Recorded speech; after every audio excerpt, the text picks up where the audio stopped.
Greetings everyone, it's Anna. I hope you have all been doing well. So today I'm actually going to be reviewing Daughters of Nri by Reni K. Amayo. I actually body read this for most of February with Murphy, so I will link her review up above and down below so you can check out her thoughts. Honestly, we kind of had very similar ideas and thoughts on this book, but I will let you know what I thought. So this is actually a book written from Igbo mythology, I believe. So it's a Nigerian inspired fantasy book, and it's written also by a UK author. So I try and highlight that when I can because it's not often that I get to say that. Let's start off with a synopsis of the book. So we're following twins, Nala and Sinai. They've been separated from birth and they're living in this kingdom where you have this sort of overlord kind of figure, and they are both trying to come to terms with certain tragic events in their life, whilst also having magical powers awakening within them, which they don't really understand what's going on. So everybody is kind of confused. Let's jump into the world building of this book.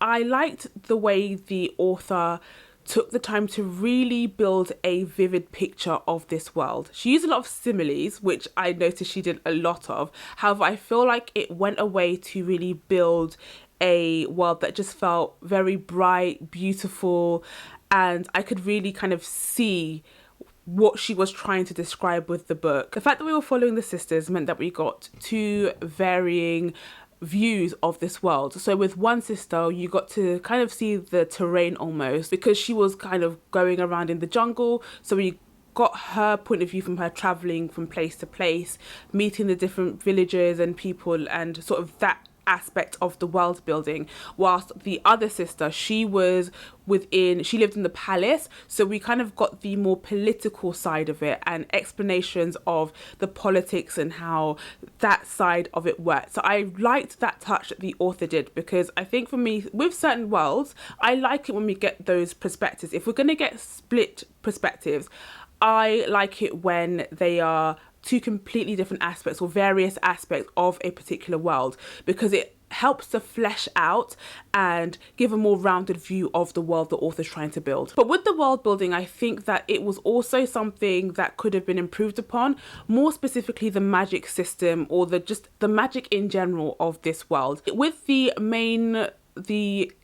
king, the ruler of this world, the Ezi, he's kind of this person who many years ago, I think he's like really old, because if I remember correctly, they said like centuries ago, he took away magic from these gods, these beings. And so in this world, he has been known to have powers, he has abilities, and the author also mentions certain things in the world as well that for me seem to be quite fantastical. Now, she's built this fantastical world, however, there is this sort of negativity around being viewed as somebody who has magic or is a witch, and I think that the author could have gone a bit further to explain what the parameters of the world are, because at some points we do get discussions or mention of certain mythical Nigerian or African beings or creatures. So we know that there is magic in this world, it is possible, but I think that the magic was just a bit too jumbled, and I'm hoping that in the second book we kind of have that clarified a bit more. Now, if you go into the characters, that was probably some of my favorite bits of the book as well. With, like I said, because we have the two different perspectives, we meet a host of different characters. One of the sisters, we get a ragtag group of friends. If you know me, you know I live for that kind of thing. I love it when we get found families. We get these characters who are almost questing together, building bonds together. But I think that a lot of the characters, or the side characters, had personality. They were characters that you wanted to find out more about. Certain characters I also found myself kind of making theories about, because I really like their personalities. With that, I think the least favourite character for me would be the one who was supposed to be the antagonist of the book, because he doesn't really say much throughout the book really until the end. So he's kind of built up, we get an idea of him through the actions that he's taken, the things he's done, that he is one that kind of polarizes people, because they know that he did this great thing in the past before, but right now what he's doing isn't really all that great. But he was very, very two-dimensional as a villain once we actually finally got to properly meet him. I would definitely describe him as almost like a Scooby-Doo kind of villain, where he is lots of exposition, very flat dialogue, really not a very interesting character. I love it when we get fantastic villains. I live for a good villain, and this villain wasn't really it at all. Despite having really great characters throughout the book, I think you do need that really good balance, and a good villain I think would have really helped to elevate the book and the story as well. Let's actually talk about the plot / writing of the book. I mentioned initially that the author's writing was very descriptive, and it was one of my favourite parts of this book. I would say also that it was very easy to get through, very quick read. As someone who's quite a slow reader, it can feel like a slog getting through books, but I think it also helped that the chapters were really very short as well. It's a YA book, so you're not going to get these, you know, very difficult book. It's not a very difficult book to get through. It's a simple YA book to read, but I think it was still enjoyable with how easy it was to get through.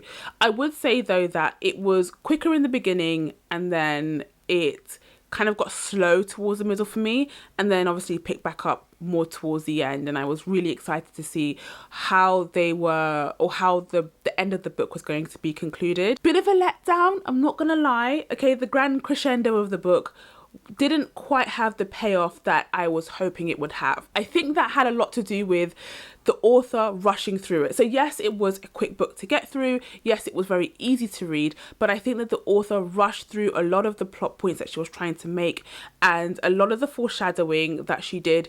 I don't think that she really let things marinate.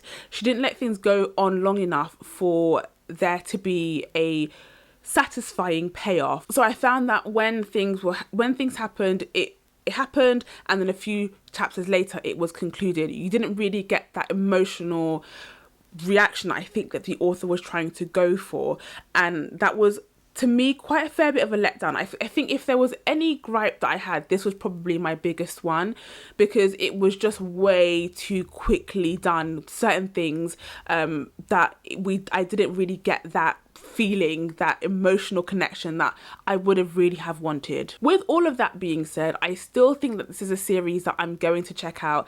It's been a really long time since a YA book has even garnered any attention from me, let alone any enjoyment, and so I think the author did well to even have me say that I enjoyed this book at all. The second book comes out, I want to say in October of this year, and I will definitely be picking up a copy. I think it's just an enjoyable book to read, and I'm intrigued to see where the series actually goes, because of the way it ended in this book. We are going to get a whole host of things, and whilst I did say that she rushed through certain foreshadowing, I do have some theories about things that are going to appear in book 2, especially considering with the synopsis I read, kinda, I feel like, confirms it a little bit. I don't know, we'll have to see. I'm intrigued, and I'm excited to get stuck in. I'm very interested. So folks, that was my review of Daughters of Nri. Let me know if you've heard of this book before, or if you've read it. We can discuss down below, and I will see you all in my next video. Bye.